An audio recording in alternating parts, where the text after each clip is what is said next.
Okay, with that, we are rocking and rolling. Meeting of June 15th, 2023. As I said, it is the Emergency Preparedness Committee of the Minnesota Geospatial Advisory Council. And we're going to do about 30 minutes here on just basically the committee housekeeping stuff. Roll call, it's being auto recorded, so no issue there. Meet and greet, given the fact we're electronic, there isn't much room to be able to play on that one. Recording, thank you very much, Randy, is in fact up and running. And I'm going to call the meeting to order. So here we go. The agenda as proposed is up on the screen and previously published and distributed. And so are there any last minute additions, deletions, things that folks would like to do for the agenda? Going once, going twice, gone. And with that, do I have a motion to open the meeting? Randy, come on, you can do it. Sorry, I was muted. So moved. Yeah, okay. And do I have a second out there somewhere? I will second. All right. Who's that, please? This Sam. is Sam Huggett from Geocom. Yep, thanks, Sam. Appreciate it. And so with that, all in favor?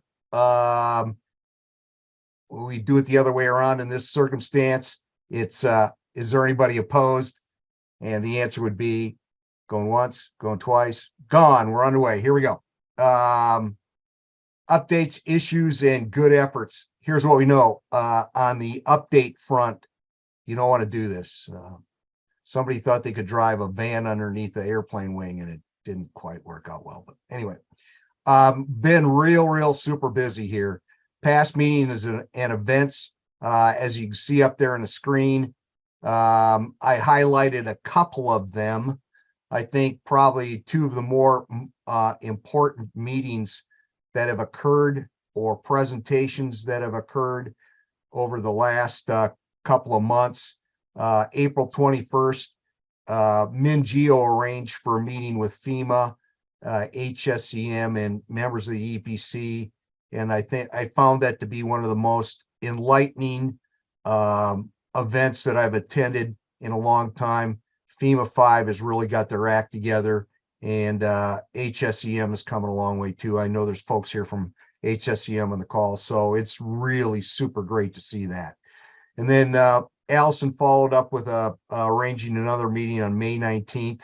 Down here you see MinGeo and HSEM, and there's kind of a smaller working group that's involved in trying to push forward some initiatives. So we'll see where that goes.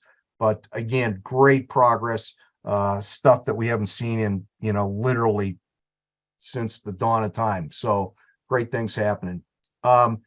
Upcoming meetings and events, they're all on the calendar, which I'll flash up here in just a minute or two. But just a reminder, UUMPT, that's the Underground Utilities Mapping Project team. Leadership teams meeting once a month, and the large groups meeting every quarter. Same thing pretty much for the U.S. National Grid Institute Board of Directors. And so if there's anybody out there that's interested in participating in the rebuild of the EPC website, 1 o'clock on July 11th. I know so far it's Stacy, myself, and Randy.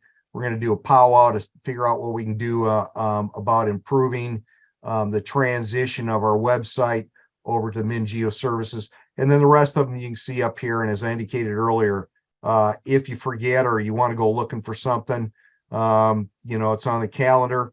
October 4th through 6th. If it's not on your calendar already, GIS LES annual conference turns out normally to be a pretty good thing. So want to have that in your scan. The calendar, as I indicated, top of the EPC website at mgacepc.org.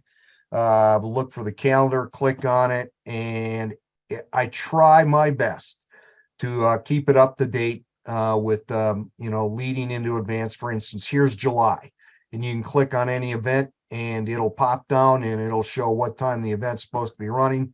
you know, it's always good memory jogger if you go, oh, I wonder when that event's going to take place. Well, you know, that's the tool we've tried to put in place to facilitate that.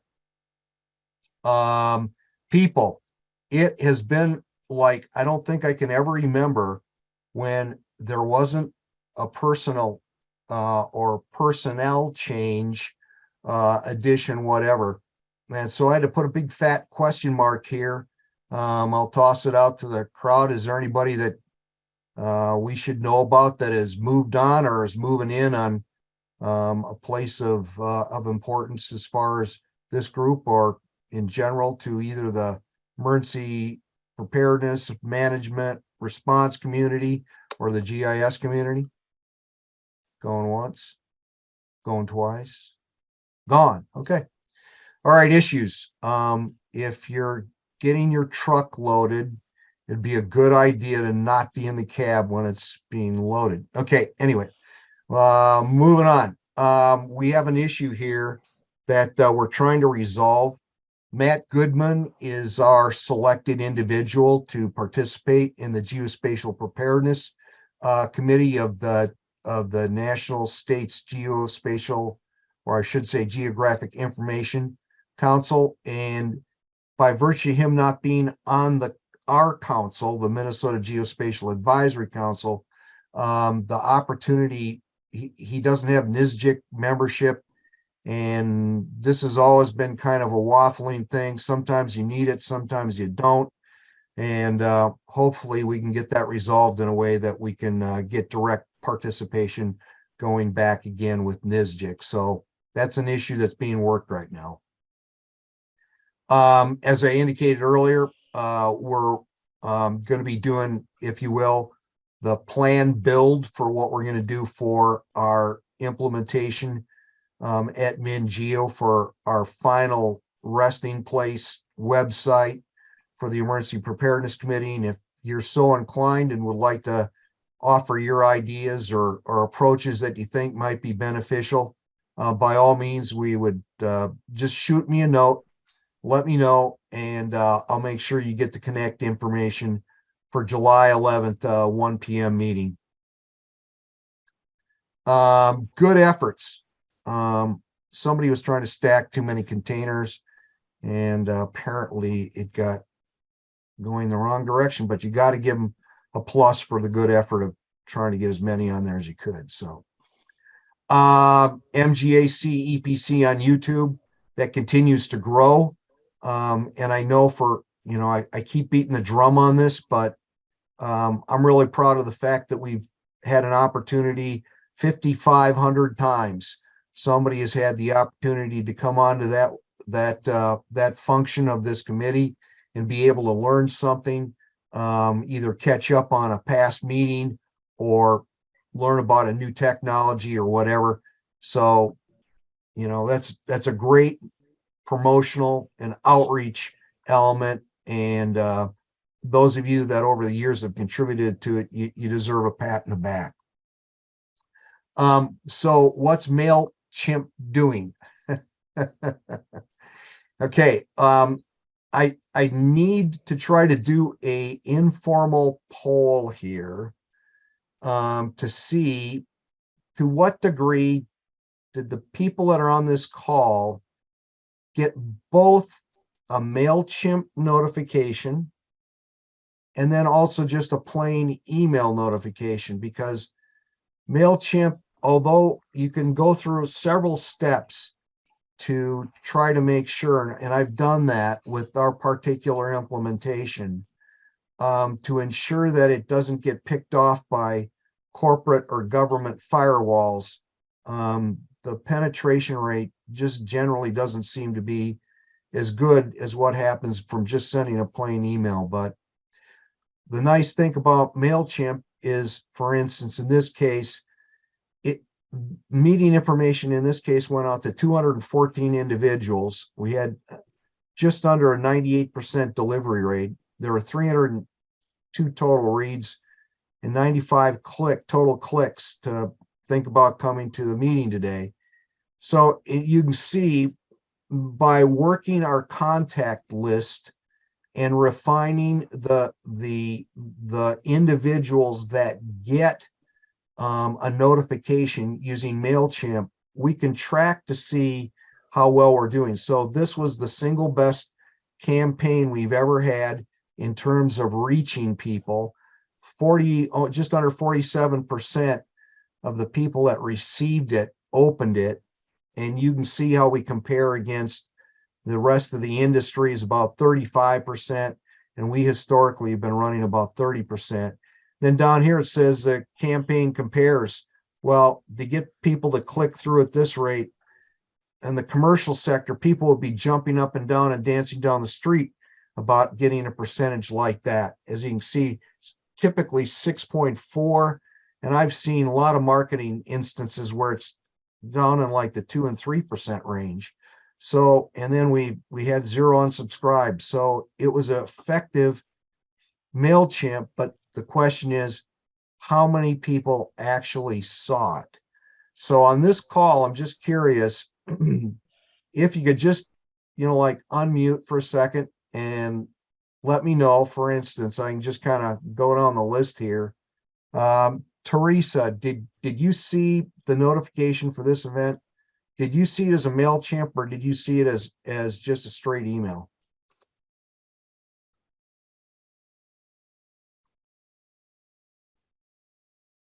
I don't totally remember, but I believe it was just an email. Okay. How would we recognize it as MailChimp? Oh, That's who the sender is? it's a very very graphic type send. I apologize. I should have put a slide in here so you could see what a MailChimp looks like. I can But- share my screen for a second if you want. Yeah, go ahead. Yep. Oh, I can't. Here you go. Oh yeah, I didn't turn it on over here probably. Hold on. Okay, there we go. Yeah, you're good. Okay. So, That's Yeah. what a mail. Yep. so right I there. got this, and then at the very bottom, it does say MailChimp here. I got that too. Yep. So Randy, did you ever see that? I'm looking right now. I'm thinking your mail filters, you got it cranked down pretty good there. I was just checking my. What's the date on it?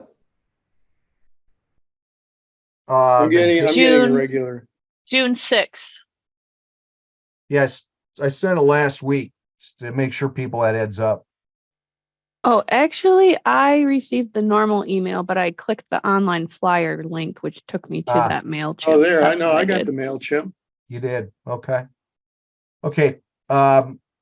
Maybe a easier way to do this. I know this is hogging some time here, but I'm just curious about what methodology works best in attracting folks to try to come to the event, or, if it just a plain old ordinary email is the best way to go. But,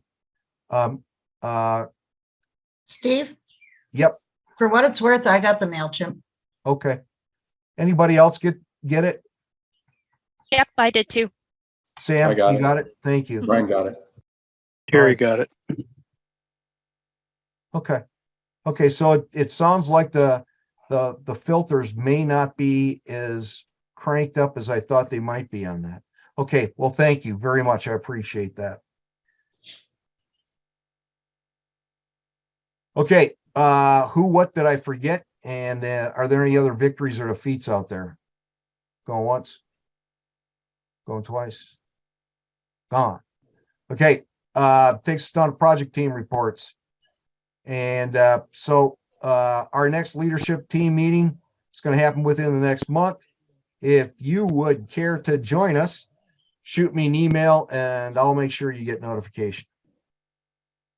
On our data swim lane, the critical infrastructure assessment group, Stacy would normally jump in here, but I'm going to hog a bit of her time here. Just so you have an awareness of what we're trying to do here.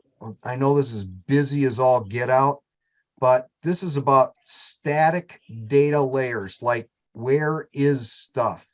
I'm not talking about dynamic information like in the middle of a flood, what's the level of the flooding? And this is about building a database, and Stacy's going to talk more effectively about this, but I wanted to just kind of drive home the point of this is kind of where we are now across from the lowest level all the way up to the federal interagency, is how data gets rolled up at the current time.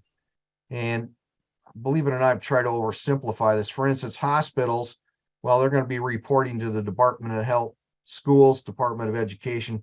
Then fire stations are like cats and dogs, depending on whatever the item might be for, like asset management for the fire world, wildland firefighting. The DNR's got, information they collect. The Department of Defense has information they collect. If a fire station has got, equipment that came in through a DOD overage program where they had too many pieces of fire equipment and they made them available to anybody that, legitimately had an opportunity. And then DHS, for instance, fire stations, they're going to be curious about, does that fire station have atropine in it that could be used in the event of a chemical attack? So the federal government has hired this thing that created this HSIP Gold and HSIP Freedom databases. And they have a contractor, Booz Allen Hamilton. It floats around from MITRE Corporation and a couple others, but right now Booz Allen Hamilton's got it.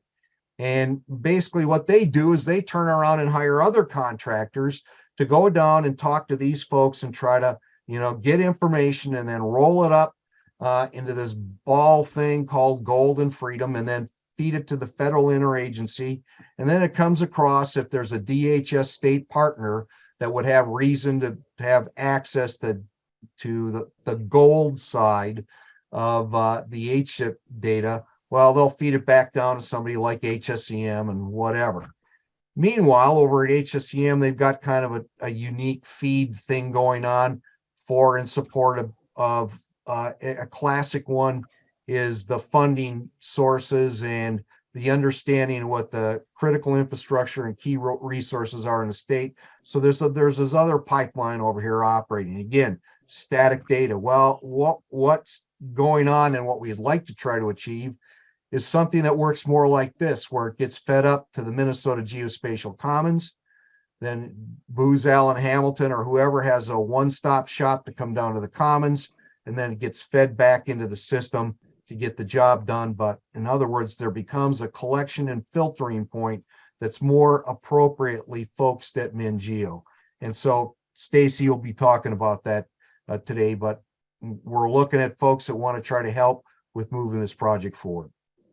Underground utilities mapping. That group has done some major big things over the last 3 months. Barb Cedarberg, who previous, or I should say, is the current chief operating officer over at Gopher State One Call, for her efforts in organizing, serving as the chair of this group under the EPC. She was awarded at the Common Ground Alliance annual conference, the Groundbreaker Award. And this is kind of a unique thing, that a program that's only really been in existence for 3 to 4 years, and the effort that's ongoing there, for anybody to be awarded this particular award is very unique. It's typically given out to people that have 20 or 50 years of service in the community, that kind of thing. There's going to be a major press release coming out about the effort that's been underway in the state of Minnesota with this underground utilities mapping project team. There's currently interviews going on with utilities to help refine the prototype build out to the production piece of software. Fusion View website will be released, and that's the name of the software that's being developed. That'll be released sometime next week. There's a developmental contract and final signing, and we had a grant request went into LCCMR that unfortunately got turned down.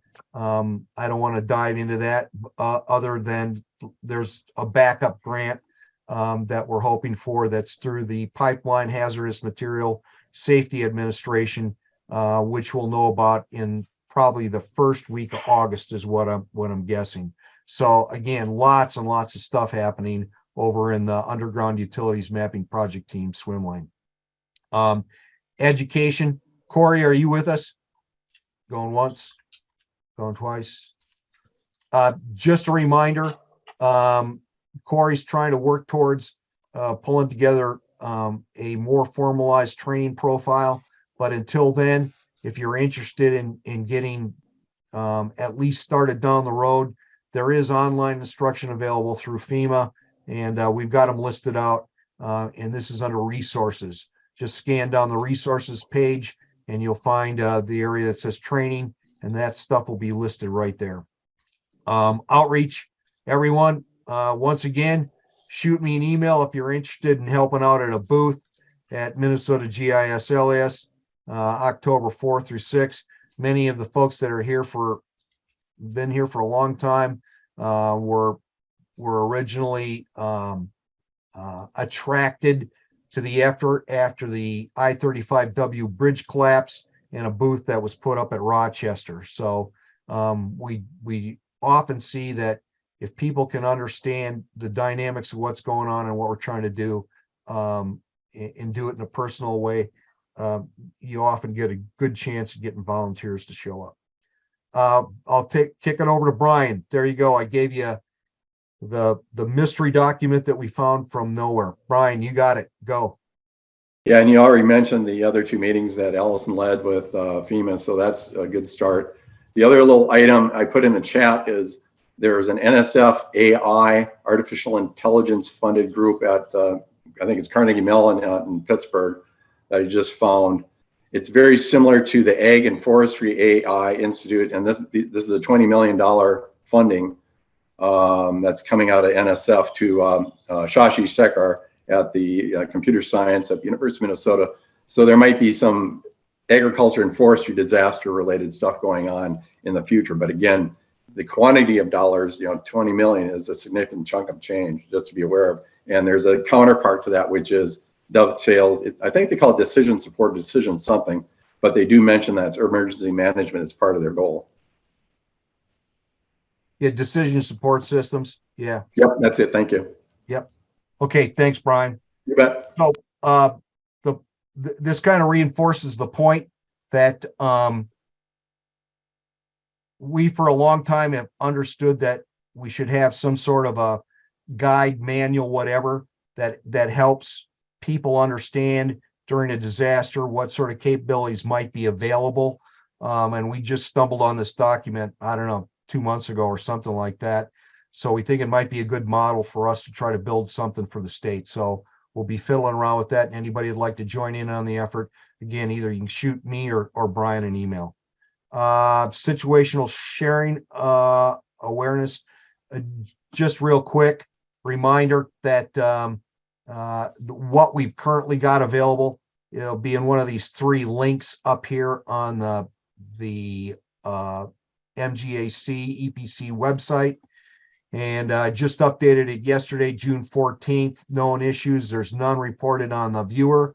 And down at the bottom, I've cut things over to severe weather from, we had flooding published there and are realigned things there. So just some quick reference stuff for you. If you want to dig around and look at it, might be handy to have it in the back of your head. There's some resources that would be available to you in the event of keeping an eye on severe weather or whatever. Quick question before you move on. Yep. Would that also include anything about wildfires? Because I know the Boundary Waters are currently experiencing some fires. Yep. The only thing we've got is the live feed right now for a wildfire, and that's InstaWeb or however you say that.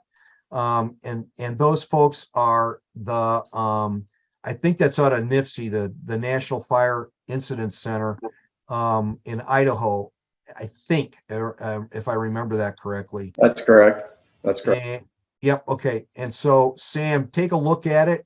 And if you're looking for something more in depth, give me a holler. I know some folks in the wildland fire community, and they may have something that might be more robust.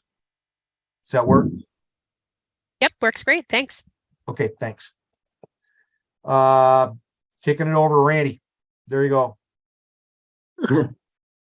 Biggest thing is really the emphasis on the National Grid Institute Implementation Working Group. That's where we've been really spending our time. I did give training to Maple Grove Fire back in April, about 110 firefighters, their entire fire department, all firefighters, through their normal required training. I gave them about an hour and a half presentation with exercises, and then they, on their own, did a field exercise the following week. So that was good. There's potential connection with a North Suburban Emergency Alliance or something like that. And I'll follow up, see if I can do something. I'd like to get into a train-the-trainer situation with something like that, where I can hit multiple agencies all at the same time. Otherwise, I have submitted to U.S. National Grid presentation abstracts to Minnesota Geospatial conference, and hopefully those will be accepted again. That's it. Thank you, Randy. Just a couple of quick points to add to that. If you're interested in this U.S. National Grid stuff, the next meeting of the large group, it will occur July 26th at 2 p.m. And you can find out all about meeting information for it by using the events link, which you've got right here. And you drop that down, and anything you need to know is there to be able to tune into that meeting. Well, the one thing I wanted to point out is one of the efforts that's gone into the Institute and trying to bring up the website is the endorsements link. And I think that's an eye opener for most folks. If they click on that link, you will directly see referenced from everybody from the Department of Defense to the Society of Automotive Engineers, where their endorsement documents are and why they're in support of using U.S. National Grid. And it's an odd thing that, like FEMA as a standard has issued it all the way back in 15, but yet we continue to see resistance of people doing it their own way. And I'm just thinking that sooner or later, there's going to come along some smart lawyer that gets it all figured out. And with a loss of life somewhere, they're going to go, and you were using the appropriate way to relate location. That's kind of my back of my brain where that thing's going to eventually end up going. So try to get ahead of the crowd on that one. And I think that takes us down to old business, new business. Is there any old business? Going once, going twice, gone. Any new business? I don't know why we do this, because this is always like that. Nobody has anything.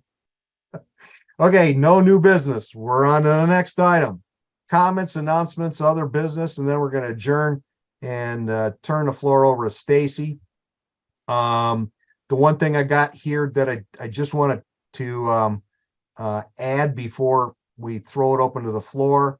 As some of the longtime attendees know, I've always beat up on somebody here at the end, and then we said, well, maybe we ought to, after 4 or 5 years of doing that, maybe we ought to change it over to something positive. And so we change it from the Broken Compass Award to, the Leadership Award. So here we go. I'm going to give it to FEMA 5. As I indicated earlier, I was totally blown away by the strides and the enthusiasm and the level of support that is down there at FEMA 5 now. That office has grown considerably. It seems it's filled with young people that are engaged and really want to make things better. Now, I gave it to Melissa here, Suarez, because she's leading the office. But as you'll note down there, it says team. And you know, they got a Cracker Jack there. She came over from Michigan State Police, and she's got her act together. So kudos to FEMA 5. And with that, we'll open the floor to any other comments out there before we set a date for our next quarterly meeting and topic and whatever. The floor is open. Is there anything from the floor? Going once, going twice. Gone. Okay. All right. September 14th, 2023. How does that work? Sounds good to me. Kids are back in school. We're watching the leaves change and go, oh no, winter's coming. All right. All right. 14th it is, because we've got one vote for it. And as Andrew Jackson would say, one woman with courage makes a majority. All right. Pressing on here. If I can be clever enough to find the clicker. So we need a motion to adjourn. I put it before the floor. I would like to adjourn this meeting. Do I have a I So move. moved. Second. Second. Anyone opposed? Go once, go twice, gone. All right.